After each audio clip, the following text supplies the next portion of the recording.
and welcome to another exciting edition of Mamdi's Lounge. Mamdi's Lounge Season 2 is here, and it keeps getting bigger and better.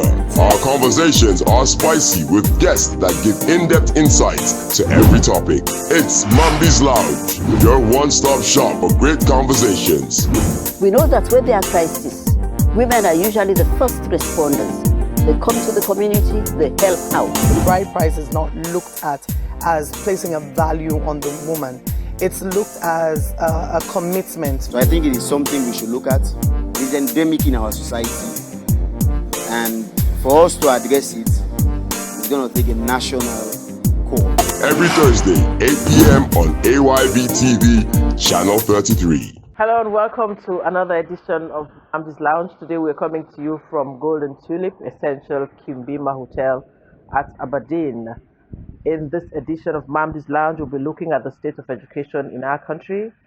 I'm sure at some point you must have heard someone say, or people say, they say, "By lobai, you see the meaning money is better than education, whilst others say learning is better with silver and gold.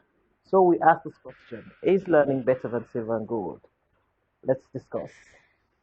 I have in the lounge today two gentlemen, three of them actually, but two are our guests, Dr. Brian Conton and Mr. Claudius Malama Thomas. Welcome to the lounge, gentlemen. Thank you. Thank you. Right. I also have John Conte, my usual lounge member, and Hannah Fuller. They're also here with us today in the lounge.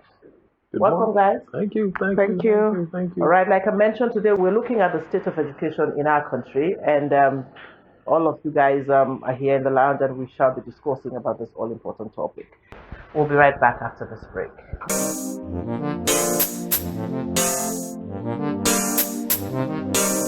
With MP, your safety comes first. In case of an emergency gas fire, from our gas cans, 1. Use your finger to block the knob opening of your gas can. 2. Use a wet cloth and put it over the flame and the knob. Or 3. Wrap the tank with the wet towel and the flames will go out. Take a rubber bucket and cover the tank. At MP, your safety is our paramount concern.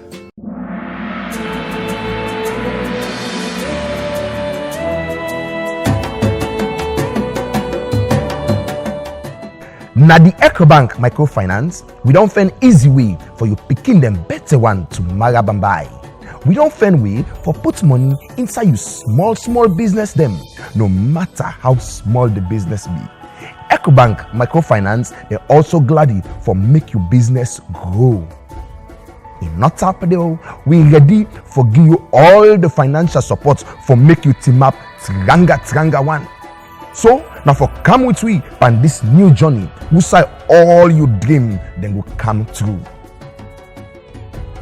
So now for just come, now the EcoBank microfinance office, we say you go learn how for open up savings and current accounts for you picking them, get money for you small business them, and send money now 33 countries inside Africa, and also open up savings and current account. Visit we now any of them branches so. Begin and end your day with gladdy EcoBank microfinance with the help you small business them for team up Tranga one.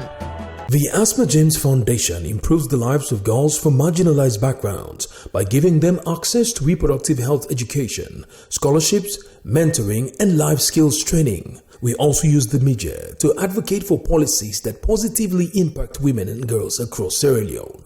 Asma James Foundation, providing adolescent reproductive health education and services to girls in Sierra Leone. Welcome back. This is Mamdi's Lounge. It's coming to you from AYV Television. Today we are coming to you from the Golden Tulip Essential Kimbima Hotel at Aberdeen. Now, let me start with our guests. What's your general take on the whole education situation in Sierra Leone? I'll start with you, Dr. Conton. Very broad question, difficult to answer, except to say that there are a lot of issues that we see coming up. We are seeing riots for the WASC students. And when a country has gotten to the stage where students see it as a human right to be able to cheat.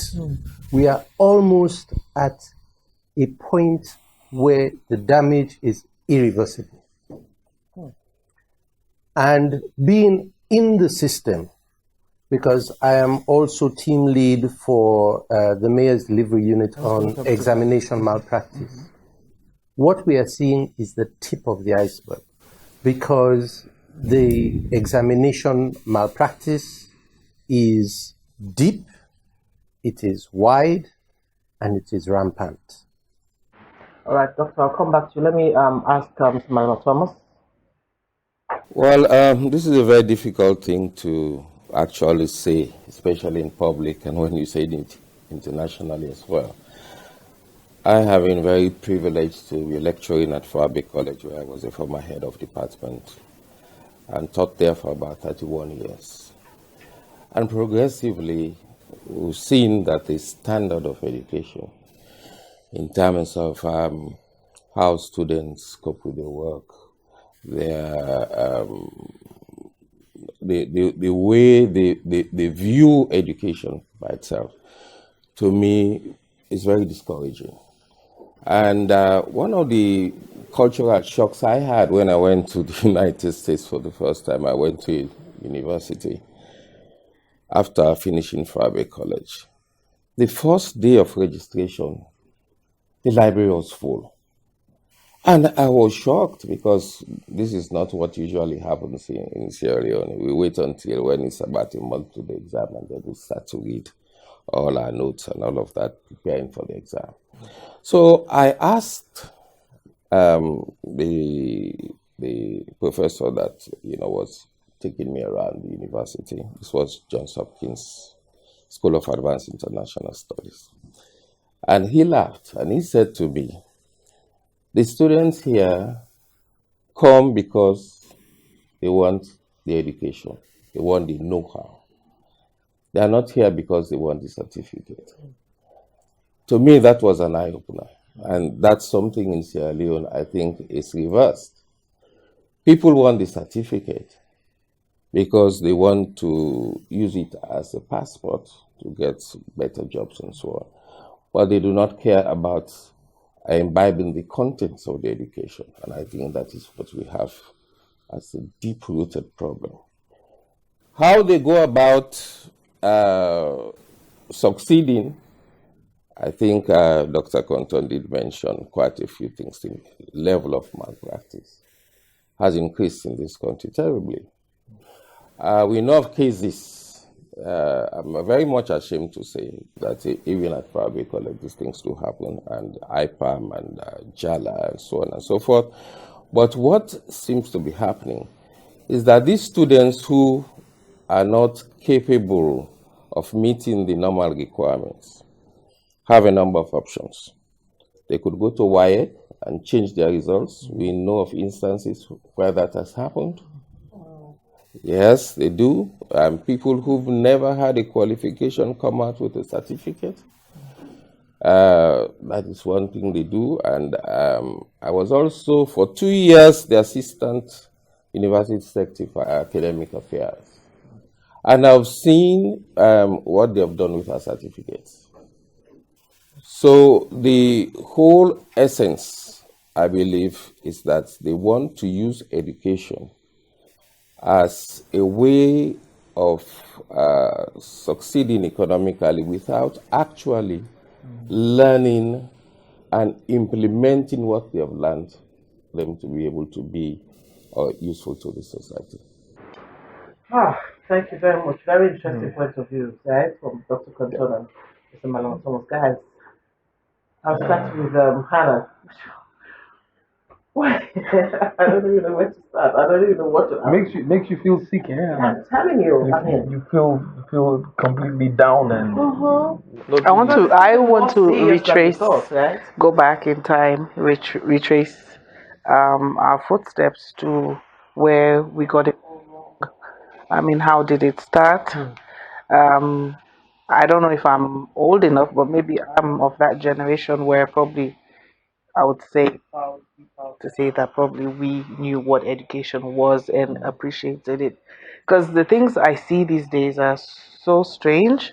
I never went for extra lessons. I never went on camping. I think they have these camps they go to now to study for an exam, group studying, um, buying extra notes and things like that. These are things that are really strange. And we're really living in different times. But I think it was for me. I lived out of Sierra Leone for a while, and sad to say that even the educated people are culprits in the sense that I mean, that's my opinion, that we have been responsible for this decay that has been taking place. Because I don't know whether you say the half and half have had their say, and their way is what is prevailing. We call the shots, and you follow us. And so-called guardians of education are the ones tolerating the half and half to say, okay, I want to buy the paper or I can do this. I don't know. There are rogues in the system, yes, but then something has definitely gone wrong. Definitely. Certainly, there are rogues in the system. Like Mr. Mala Thomas was saying, I've seen instances where people have gone to universities with fake results, different names and fake results. I know of an instance where someone went to one of the medical schools around with another name and another result. So at home, she has a different name. She goes to classes, she has a completely different name. There's this. Is that really true, John? Is really Is true? that is something you know? It is. It is. Wow. Hannah, you cannot It imagine is. things are happening around here. I mean, so, Mr. things Mawat, he just mentioned. I mean, they've seen things at FBC. They've seen people changing results. I mean, they've seen how, unfortunately, we are misusing technology at the moment. Like Hannah mentioned, growing up, so I don't want to mention the name, but she was an older person, and she said, then I was preparing for GCO levels, and I mentioned I'm attending extra classes. She said, listen, that is something we don't know about. She said, I've never attended any extra class since I was in school until I sat by GCO levels, A levels. There's never been a point where anyone, no teacher has offered an extra class. And in fact, our parents would not let us attend. They'd rather say, you have the materials, you have time, you have the environment, sit down and study. And that is all what we all did. Exactly. So there's this urge again to cheat. I don't know where we got it from. Yeah. But in almost everything we do as Sierra Leoneans, there's this urge to cheat, to just get things done. But unfortunately, like I was saying about technology, we have more materials available at the moment. We have more, from an historic point of view, learning available at the moment. Unfortunately, To make learning easier. unfortunately, we are not, young people are not using them. They rather use them for other But things. is it only in Sierra Leone? Because Yeah. I mean, you have other young people in other parts of Africa that are making use of technology. Exactly. They don't. Exactly, to their advantage. So you would say, but prior to now, you would want to say there were limited materials, there were limited library. If you talk about going to the library, there was only the Sierra Leone Library. I mean, you had few people that would go there.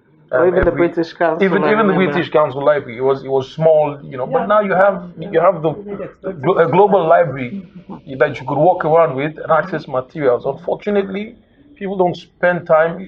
The unfortunate thing about that as well is that if you go through the process, like Mr. Malama Thomas was saying, if you go through the process and you just go through it to acquire a certificate, without getting all the learnings around what it takes, how are you going to practicalize what you would have learned or what you would have read? It makes even job hunting difficult.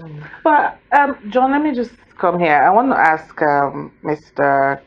Conton Brian and Mr. Manama Thomas what your take is, because for me, we have everything to make learning easier, more pleasurable, in fact. But then it's not the case. Oh. You know, and why is that other people are able to do that? Dr. Mr. Malamatoma was talking about people wanting to own the certificate but not the know-how, and he mentioned something about this whole education thing being looked at as a human rights issue. You know, so these are very important points. You know, let me just say this. Even this discussion that we're having here, this discussion is being done on the basis, as you said, that there are rogues in the system. I want us to dispel that notion. The system is broken. Forget about the rogues in the system. We need to rebuild a brand new system from scratch and inculcate in our children a culture.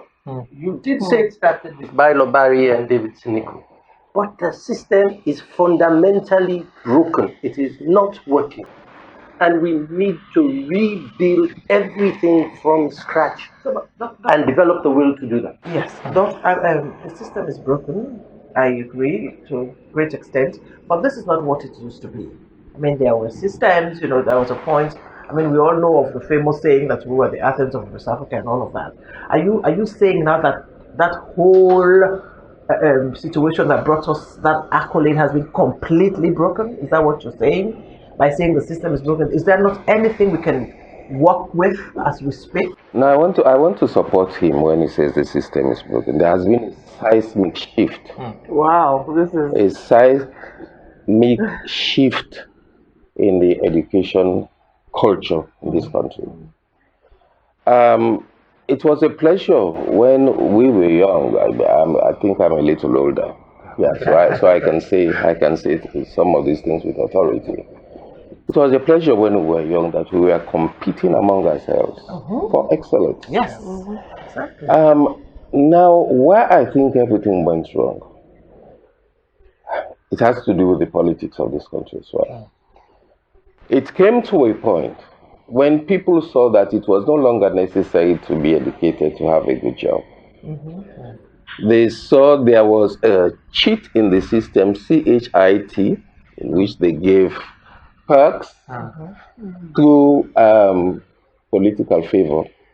So this was a case in which people thought that there are ways to bypass the system. And by the time we got to about 1980 and thereafter, when this Bailo thing came on, they saw people who were completely uneducated thriving, becoming multi-millionaires in this country. When they were looking at their teachers who were educated, very poor people, trying to get extra classes to make extra money. And they were no longer looked upon as role models. Mr. Malamatoma, let me pause you there quickly. We'll go for a quick break and then we'll come back and continue with the program. This is Mamdi's Lounge coming to you on AYV Television. Today we're coming to you from the Kimbima Hotel, Golden Tulip Essential Kimbima, actually at Aberdeen. That's where we're coming to you from. We'll be back after this break. With MP, your safety comes first. In case of an emergency gas fire from our gas cans, 1. Use your finger to block the knob opening of your gas can. 2. Use a wet cloth and put it over the flame and the knob. Or 3. Wrap the tank with the wet towel and the flames will go out. Take a rubber bucket and cover the tank. At MP, your safety is our paramount concern.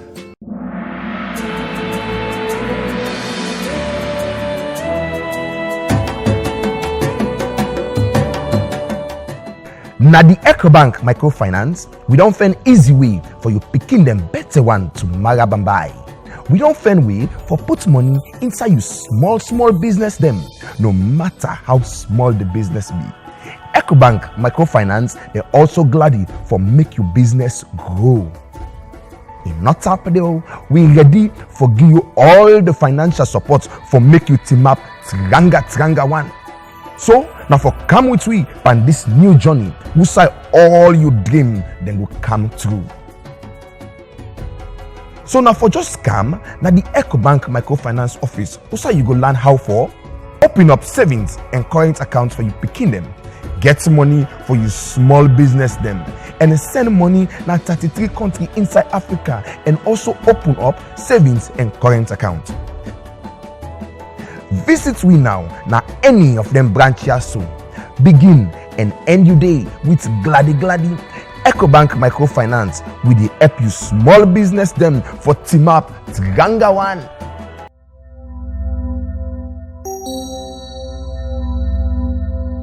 Quality electrical products now in Sierra Leone.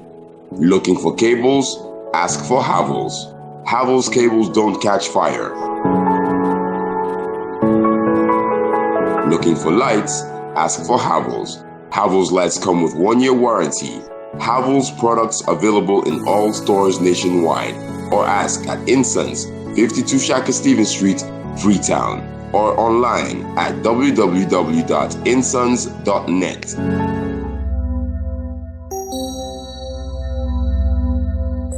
The Asma James Foundation improves the lives of girls from marginalized backgrounds by giving them access to reproductive health education, scholarships, mentoring, and life skills training. We also use the media to advocate for policies that positively impact women and girls across Sierra Leone. Asma James Foundation, providing adolescent reproductive health education and services to girls in Sierra Leone. Welcome back. This is Mamdi's Lounge. It's coming to you from AYV Television. Today we are coming to you from the Golden Tulip Essential Kimbima Hotel at Aberdeen. In the lounge today I have Mr. Malama Thomas. Mr. Malama Thomas is a consultant in economic and social policy. He's here in the lounge with us today. And we also have Dr. Brian Conton, who is the director of Leone Preparatory School and team lead, Mayor's Delivery Unit on Examination Malpractice. Today, we are looking at the state of education in Sierra Leone. I also have in the lounge my usual lounge member, John Conte and Hannah Fuller, and we are looking at this all-important topic. Doctor, you were talking about the system being broken. And I asked the question whether there is something we can build on. Because, like I said, I keep saying, Sierra Leone, they're used for call with the Athens of West Africa. So you mean all of that structure, we bring with that accolade, all of it is completely broken. There's nothing that we can actually start with as we speak right now? The situation is catastrophic. Personally, I would view this as an opportunity to rebuild from scratch, refocus our educational system as the vehicle for tomorrow's job creation, rather than education just being a means to an end, and rebuild a new system for the 21st century. So how do we do that? How do we rebuild the system? Again, I have been privileged to have worked both for the Vision 2020, 2025 and 2030 for Sierra Leone, in which it was a strategic study on how we can get this country from one point to what we consider to be a middle-income country by the year 2035. And we put in a lot of effort in trying to achieve this. The problem is that what the general public needs to know is that we need the human capital. And the human capital is, when you're organizing production in economics, you have land, labor, capital. But there's another element, which is the technological advancement, and that is enhanced by training, research, and development of humans. And these are added to the land, labor, and capital so that we can have the maximum output possible. Now, Sierra Leone, in terms of its education, first of all, you go back to the statistics and see how many educated persons there are in this country generally. then we have to look again how far behind we are now in terms of the other African countries. They are forging ahead. They are looking at more technological development for their populations. In other words, we found out that we were so far behind when we were having this international quiz competition, say University of Sierra Leone against University of Zambia against University of Tanzania and so on. And we always come in last. And it was an embarrassment because I used to be a quiz champion in inter-secondary school quiz champion. We won it for in the Sierra Leone Grammar School in my own day. So I was looking at this deterioration. Why are our students having access to a mobile phone, to Google, to an immense amount of information? Why are they not spending some time learning from this free library that is available, worldwide library, spending their time using their phones on other things, spending their time on other pursuits that are not beneficial to them? They must learn that as students, they have an obligation to put quality time into their education. And this is what has been missing now, because they want to bypass that system and get to the end where they can reap the rewards without going through the toil and sweat. Had there not been the enablers within the system, I don't think the students would have been able to successfully do these things. And they do not see a direct benefit of education. Yeah, well, this is what we have been harping on. This is what we have been harping on. So, if we need to have development in this country, we need to have a refocus on our education. Going back maybe to technical education, which Dr. Conto was hinting at when he said, let us look at education in the context of what we need the job market for, so that we can be able to utilize our education. Now, some countries, for example, in Dubai, they import all the essential manpower that they need. They import them. They come there and do the work for them. They don't have to do it. That's another entirely different argument. Yeah. Because I want to mention, this was always said in the United States, for example, that Henry Ford, the great industrialist who came up with an assembly line of producing motor cars and Ford Motors, he was disparagingly written about in the press that he was an illiterate person, he didn't know anything. So he took the journalist to court and the newspaper to court. And the journalist said, well, Mr. George, let me tell you why Mr. Ford doesn't know anything. And he would then ask a few simple questions. Who was the third president of the United States?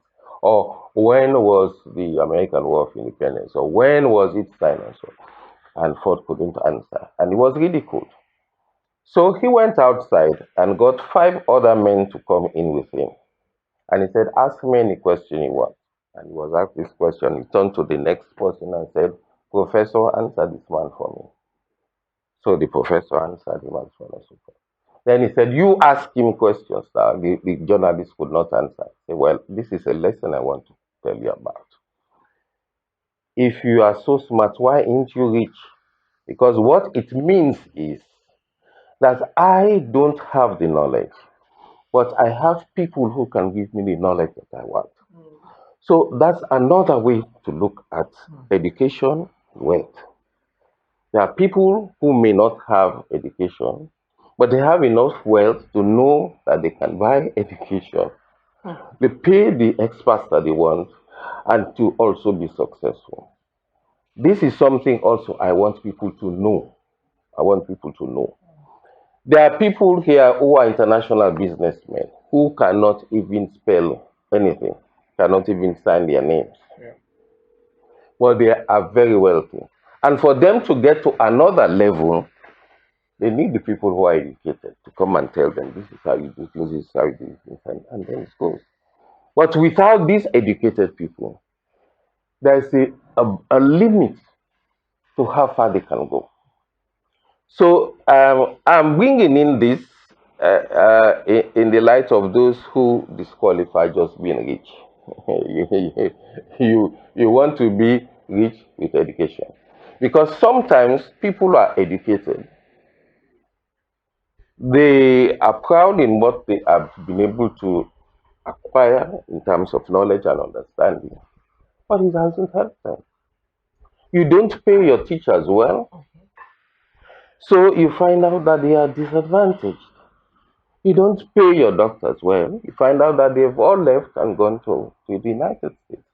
There are more Sierra Leonean doctors in Maryland than there are in the whole of Sierra Leone. So there's been a mismatch. Of course, there is.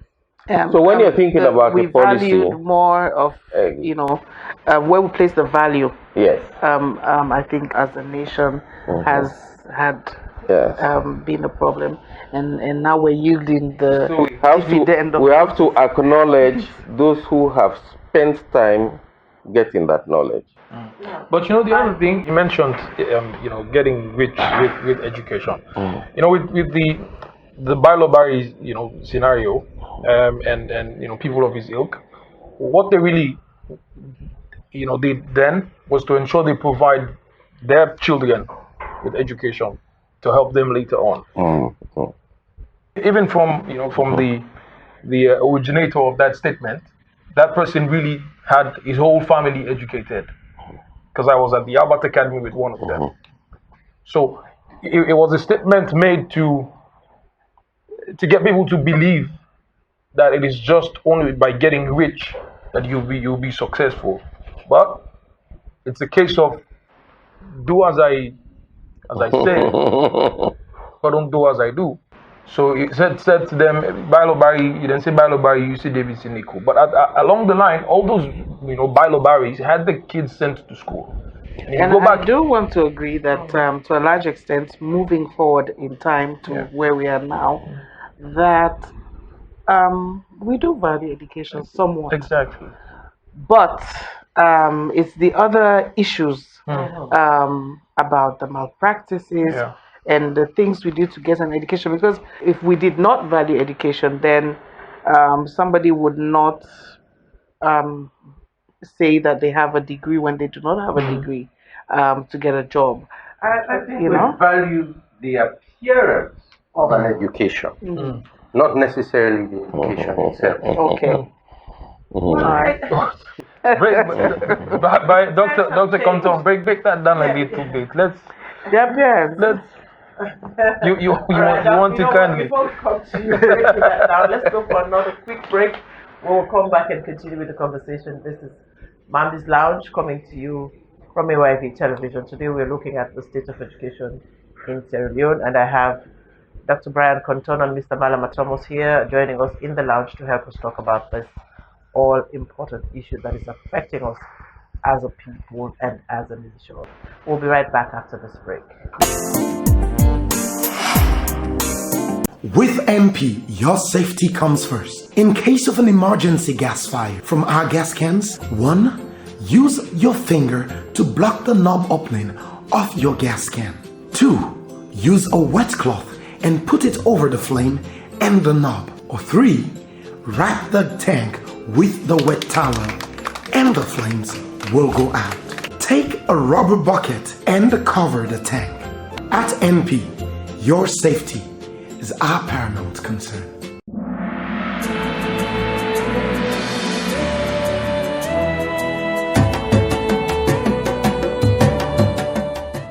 Na the EcoBank microfinance, we don't find easy way for you picking them better one to marabambai. We don't find way for put money inside you small business them, no matter how small the business be.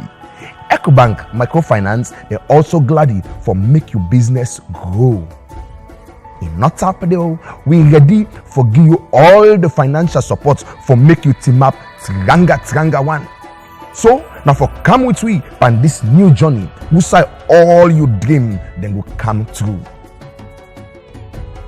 So now for just scam, now the EcoBank microfinance office, we say you go learn how for open up savings and current accounts for you picking them. Get money for you small business them.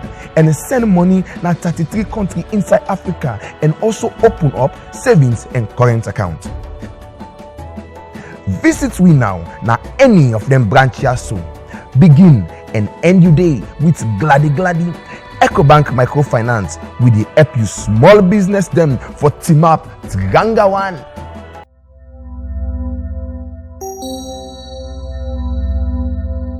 Quality electrical products now in Sierra Leone. Looking for cables? Ask for Havels. Havels cables don't catch fire. Looking for lights? Ask for Havels. Havels lights come with 1-year warranty. Havels products available in all stores nationwide.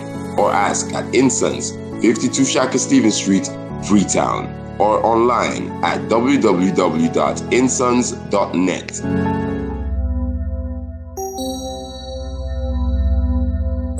The Asma James Foundation improves the lives of girls from marginalized backgrounds by giving them access to reproductive health education, scholarships, mentoring, and life skills training. We also use the media to advocate for policies that positively impact women and girls across Sierra Leone. Asma James Foundation, providing adolescent reproductive health education and services to girls in Sierra Leone. Welcome back. This is Mamdi's Lounge coming to you on AYV, and today we are at Golden Tulip Essential Kimbima at Aberdeen. I have in the lounge with us today Dr. Brian Conton, who is the Director of LEONE Preparatory School and Team Lead Mayor's Delivery Unit on Examination Malpractice, and Mr. Malama Thomas. He is a consultant in economic and social policy, in addition to my lounge members Hannah Fuller and John Conte. Now, Doctor, before we went on the break, you mentioned something about people value the appearance of education, but not necessarily valuing education. What does that? It goes back to what Mr. Malama Thomas said. The first thing that I ask of anybody that comes in front of me, I say, here's a piece of paper, here's a pen, rewrite your application letter in front of me. Wow. And 50% of the college graduates, they get up and leave. Oh Lord. Oh Lord. They cannot write. This is how bad things are. They cannot. I'm not talking about doing anything exceptional. I'm not talking about the course material that they have to teach. I'm talking about something that comes in NPSC that they should have learned by the age of 11. Write an application letter. This one that you sent in your package, that is all nicely typewritten, just rewrite it in front of you. They cannot. So the appearance of being educated is very much valued. That they came out with a college degree and they want a job, but actually the steps that they have to go through, learning and being able to apply what they have learned, nobody is interested in it. Okay. But Doctor, okay, Hannah, go ahead. I was just wondering when you said that, whether it is the fact that people just do not want to learn, or whether it is the learning process that is also flawed. Yeah. In terms of, I don't know whether you say in terms of how they're being taught. For example, let's say English language. Is there a problem with how people are being introduced to English language? The grammar, the syntax, all of these things. Is there a problem? Probably why at the end of the day, a whole university graduate will not be able to construct a simple letter of application. There is, like I say, the whole system is broken. Everything needs to be redone. The teachers. Wow. Can you find teachers that speak proper English? Yeah. I heard that some teachers even speak in Creole in class. Exactly. So you have to, everything, even to the smallest parts of the education system, needs to be rebuilt from scratch. Well, as I was saying, I was also a member of the Freetown Teachers College Council, and I know that the quality of teachers has drastically fallen. I know that teachers at that level can't even speak any English worth mentioning about. And how can you teach the children when you are not equipped with the basic skills to do so? This has been affecting our own children in normal schools. That's why many people who can afford it take their children to private schools where they have better teachers and better attention. So to overhaul this problem, you have to start first of all with the teachers. Like, if you want a good football team, you start with having a good coach. You don't go rushing about looking for the players yet. You go and find a good coach. So you start with the teachers and let them be properly trained and ready for the classroom, so that they can imbibe knowledge to those who will be able to use their skills. Otherwise, it's like the computer. You put junk in, you get junk out. Exactly. And this is what is happening to the educational system at this time. Yes, I mean, I think it was in 2012 or 2013. Then I was the president of the Association of the Private Schools in the country, and we did an evaluation because we were having so many difficulties with the teachers. And one of the conclusions we came to is that we can no longer employ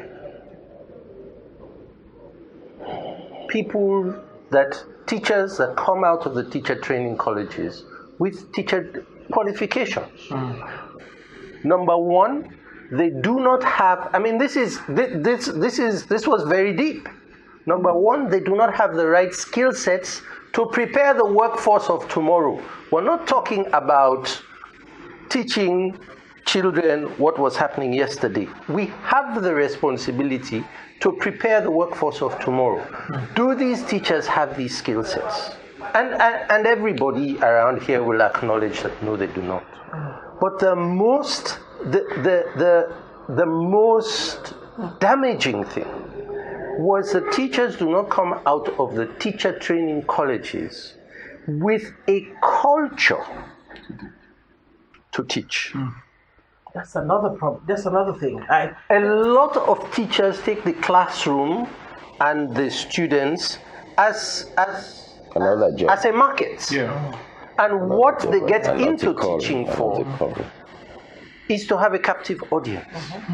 And if you allow those into your school, what they do is they will wreck your own system.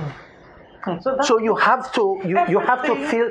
That's why I say the basic fundamental fiber of the system is broken, and we need to start from there and redo. Everything these days, honestly, guys, is about money. I mean, there are certain professions that I mean, if it's about money, you don't have any business going into it. Now, like teaching, people. Back in the days when we were in school, you have selfless people who teach because they love, doing what they do. I mean, being a doctor, these are professions that really, you serve people. Being a journalist. Yeah, Brian, I wanted to ask Brian, the system, the broken system you have been emphasizing on, is it just limited to the school and college setting? How about back home when these kids are all when they come back from school?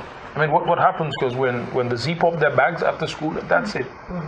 When they go home, what happens? They're part of. I think they're part of their leaders. Here is the problem. Is that I go back to the whole system being broken because the educational system is designed to be a collaboration between the school and the parents, and those parents doing a certain amount of work and working with the school. That no longer happens. And there's been massive demographic shifts. In my day, going to primary school, we had maybe 20% of the children in the class whose parents were illiterate. Now that is reversed. In a school like mine, which is a private school, top private school in this country, 60-70% of the children are in their first generation of education. So their parents cannot help them. And what is going on is that that partnership itself has been torn apart, number one. Wow. But number two is that the expectation of those parents of what should happen in school is unrealistic. They do not fulfill their own part of the bargain and have been led to believe that there is this kind of right to cheating. There is a right to extra lessons. One of the things that we do in our school, we frown generally upon extra lessons. We do not tolerate them within the school, because as soon as a teacher starts taking extra lessons, the incentive for that teacher to reduce what they are teaching in class so that they get the extra lesson. We are all human. You cannot, it happens straight away. So we say no extra lessons, number one, in school. Number two, if you have to take extra lessons, which happens, do not take children in your class. Because that parent who has given you that money is expecting. They've given you money. They cannot understand how that child will be in the bottom half of the class. I've given you money. And that puts so much pressure on the teachers. So it's a contract. It's a contract. It becomes that is the expectation. And one of the ways that we have been able to combat this, and it has taken me 8 years to be able to combat this, is to get the teachers to realize that if you are known as the teacher that teaches, and when that teacher teaches, that child does not need extra lessons, that increases your value more outside of here. Exactly. So it is possible.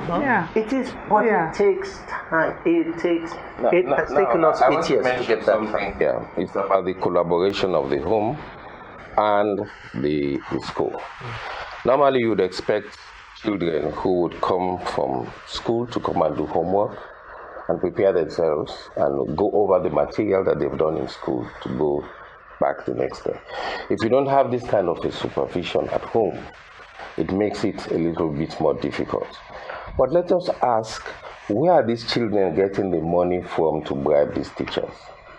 I've had a word in my house. Who stole money to go and pay the teacher in school so that he would have a second position when we knew that he doesn't know anything at all? These are the kinds of things that happen. Sometimes with the concurrence of the parents and guardians themselves, they give money to the teacher, to give teacher this. So that the element of succeeding with the certificate comes back. How you get the certificate, it doesn't matter. It is to lay your hands on the certificate and use that certificate to go and find a job. When they get to the job, as he has mentioned, it's even an application. They cannot. And it should not surprise anybody to know that many students at the university are incapable of speaking good English. Yeah. I don't know. That is normal. That is the new normal. That's the new normal. If you read, I used to keep. How can that be I used normal? to keep notes. I used to keep notes on the scripts that they write, and the atrocious things that they write. I used to keep it. It would be a joke if one is just a whole comedy show to just come and read what some of them have written. I want to make one more submission in that vein.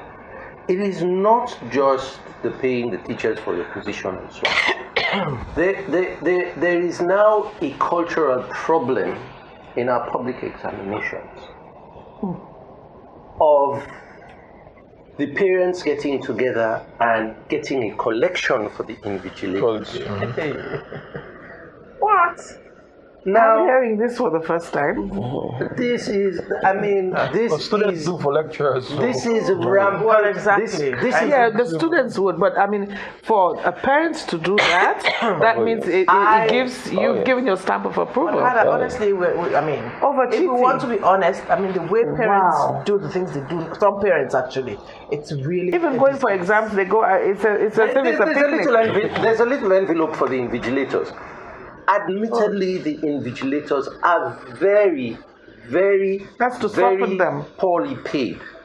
Excuse me, I just want to butt in here, lest we forget. There's a recent case in America when this exact scenario is being played out.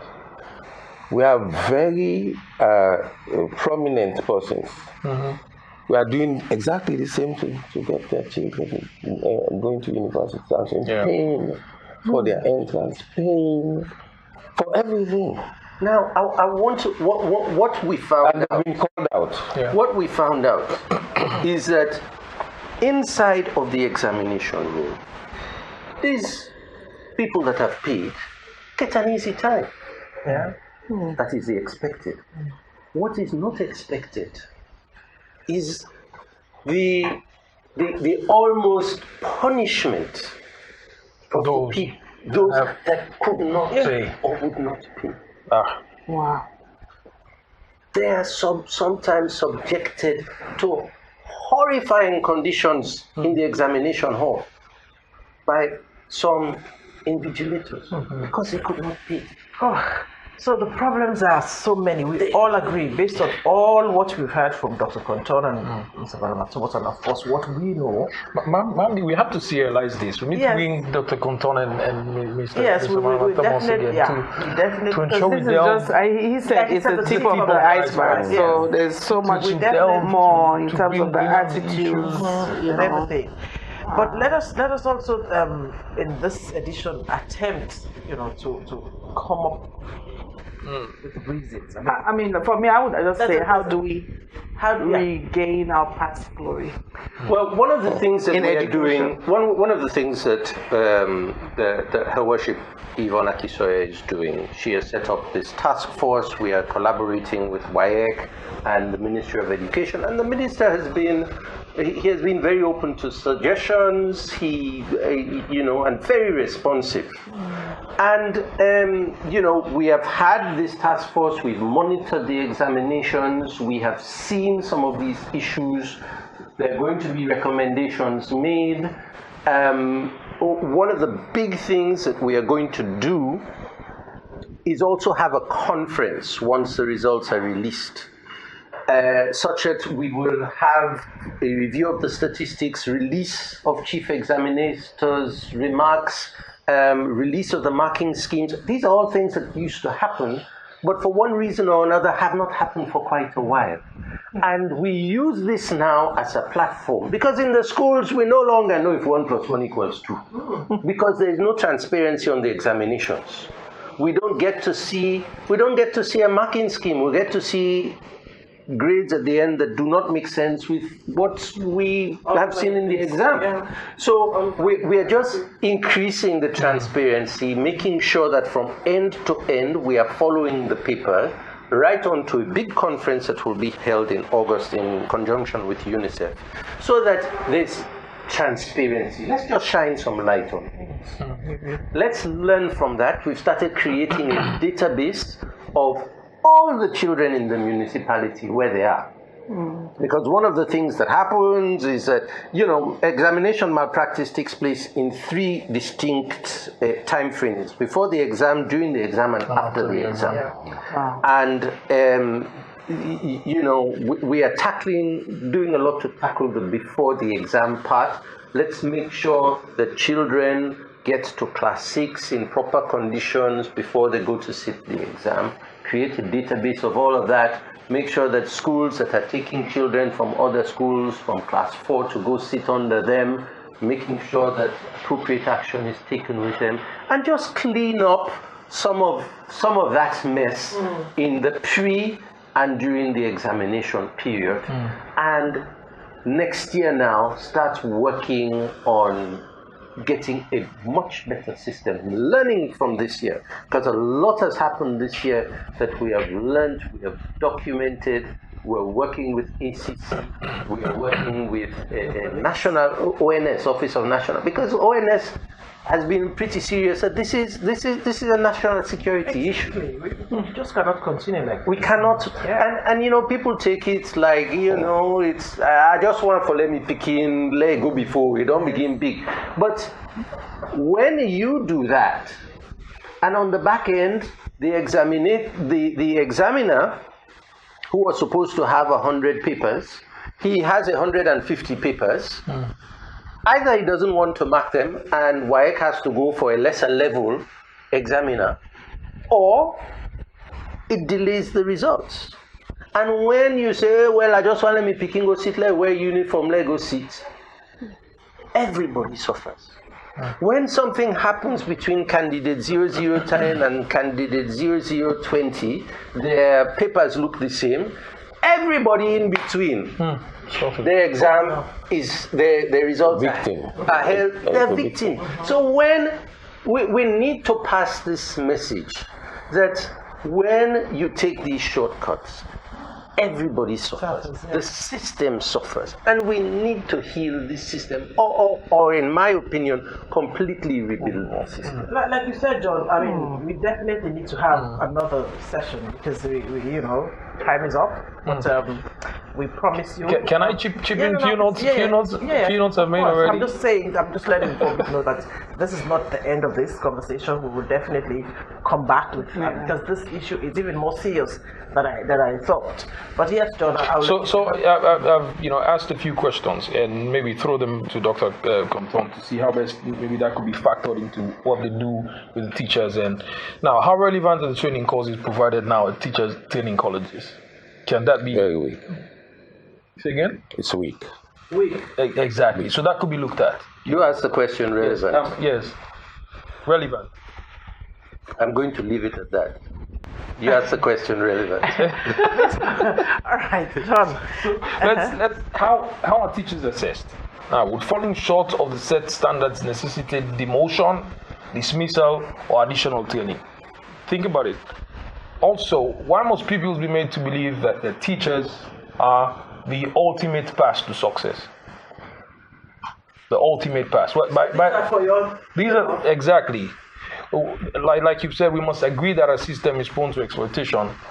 And of course, we should provide exactly like Dr. Compton was saying. Now we deal with the pre and during. Of course, if you're able to deal with pre and during, you eliminate everything that comes after. Not necessarily, but to a great extent. To a great extent. So it makes whatever comes after negligible. There are things you could deal with at the end of the day as fast as possible. So finally, provide the needed incentives for the right human resources to remain in the system.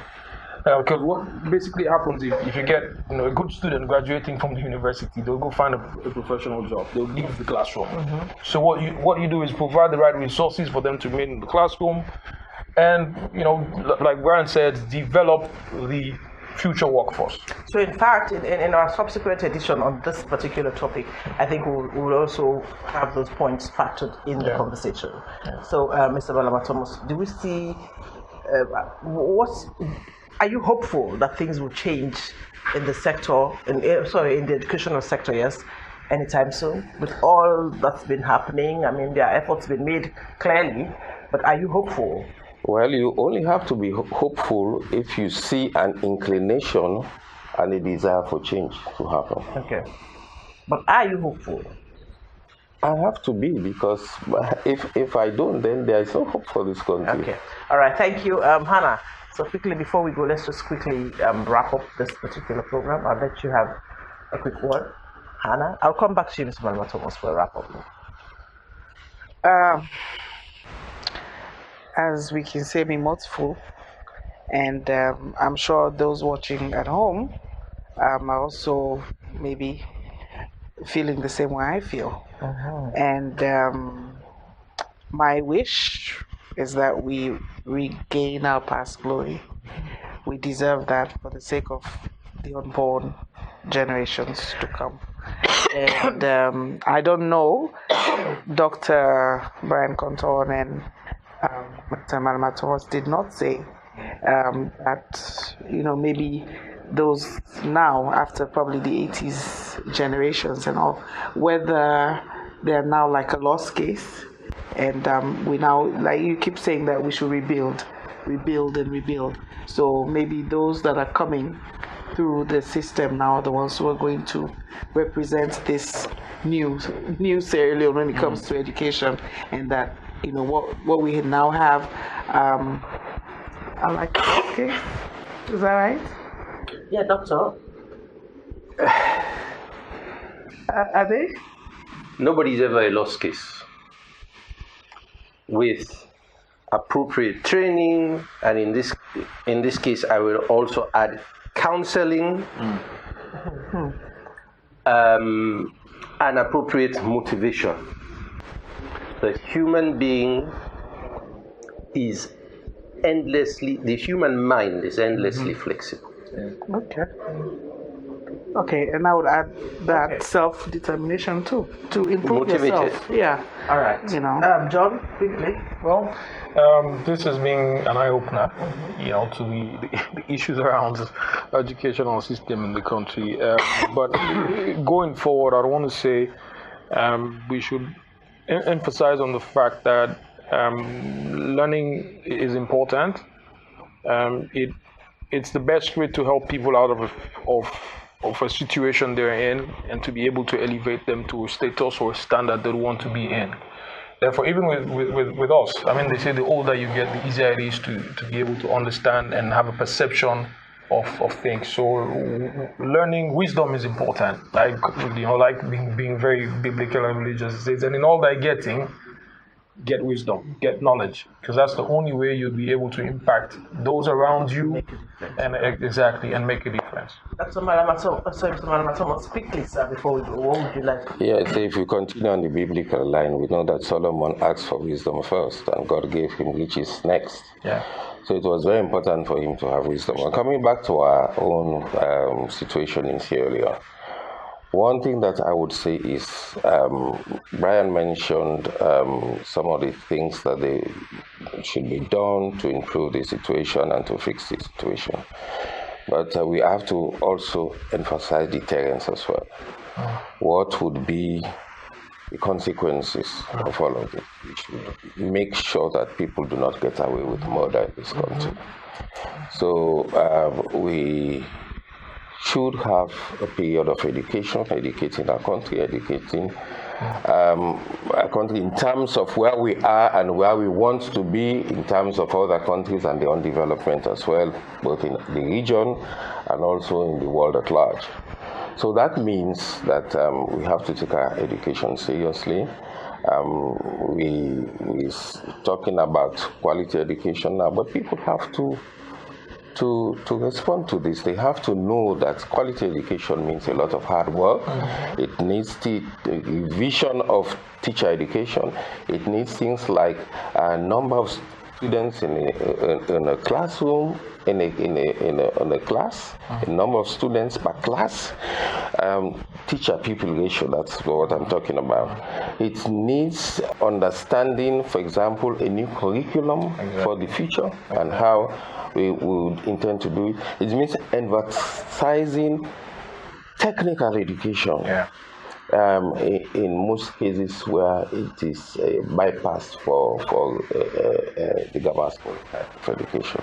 So all of these things are very much important for us to. Thank you very much, Dr. Brian Conton and Mr. Malama Thomas. Of course, my our members here.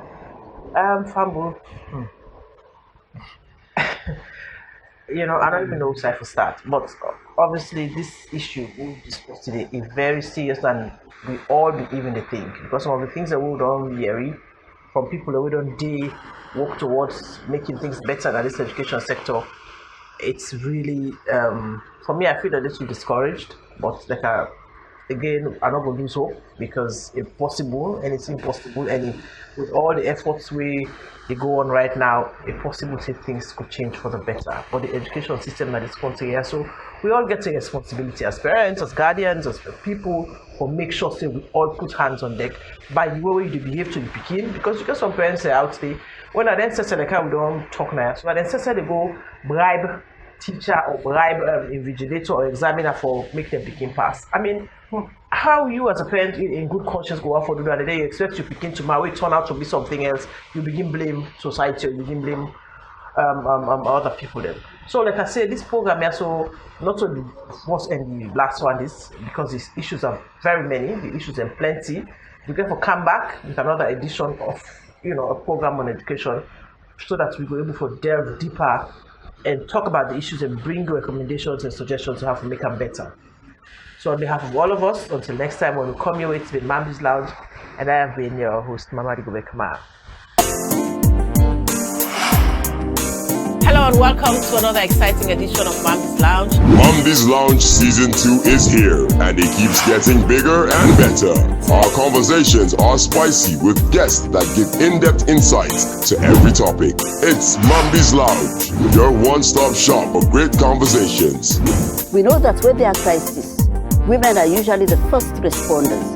They come to the community, they help out. The bride price is not looked at as placing a value on the woman. It's looked as a commitment. So I think it is something we should look at. It is endemic in our society. And for us to address it, it's going to take a national call. Every Thursday, 8 p.m. on AYV TV, Channel 33.